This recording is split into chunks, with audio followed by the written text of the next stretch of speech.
My aim is to empower business-minded individuals, salespeople, leaders, owners to tap into more of their own agency and their personal leadership, and through that increased agency, unlock their untapped potential.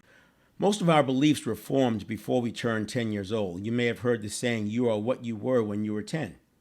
To understand this, think about the events and influences shaping our early years. This reflects the fact that much of our foundational conditioning happens between ages 0 and 7. Understanding this is important because as you work to break through perceived upper limits and elevate your life, you'll often find that resistance has roots in that early conditioning. By the time most people reach 30 and then on through 50 years of age, they've developed routines, living largely on autopilot, out of habit, repeating the past, living the past over and over, while at the same time yearning for a different future. Imagine if there were a button that you could press to reset that early conditioning to better serve the life you're living now, or better yet, the life you dream of creating. The work we're doing together is that reset button. Essentially, my response had to do with the fact that first we have to access our agency. I think people always have the agency. The question is whether or not we access it, right? We always have our potential, but do we access it?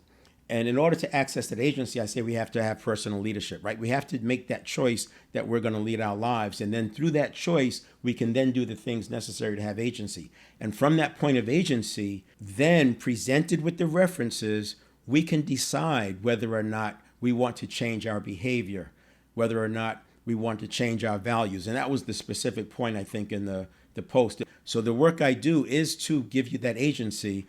But if you start with purpose and you make the purpose bigger than yourself and you accept the fact that you will do the inner work necessary to meet that purpose, then it takes that whole pot of spaghetti and makes it irrelevant because we're starting from post that. So what that has to do with this is if you believe that your subconscious stimulus reaction, if you believe that that's your being, that's who you are, then you will double down on these things that it caused you to say or decide or do. And this will save you so much trouble in life, because who wants to spend their life defending something that came out of conditioning that happened 40 years ago? So that's why I say you are not your behaviors. Your behaviors may form your personality, but as you become a different being, your behaviors will change and your personality will then change. So I talked about last week that we should come up with a belief that's kind of minor and one that's been holding you back, the ones that's been getting in your way, and we're going to do something with it, because we started talking about the power of words.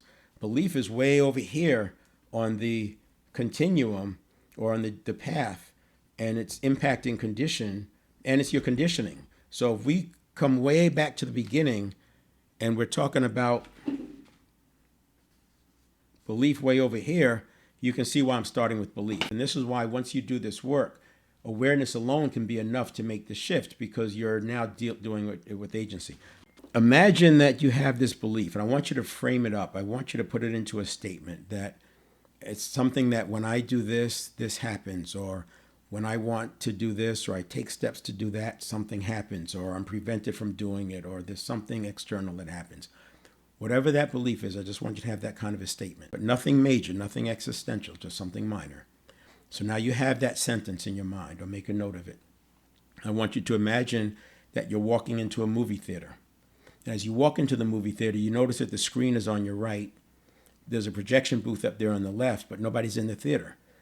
So you don't know what this is about. So you go and sit in the center of the movie theater, right in the center, and you're looking at the screen, and the screen is blank. And then you get an instruction that says to float out of yourself, leave yourself there in the center of the movie theater, and float out of yourself and float up into the projection booth and wait for instructions. So now you go up to the projection booth and you're watching yourself watch the screen. Watching yourself watch the screen. And then you get the instruction to turn on the projector. And the projector says this is going to be your life, and you are going to start running through your life.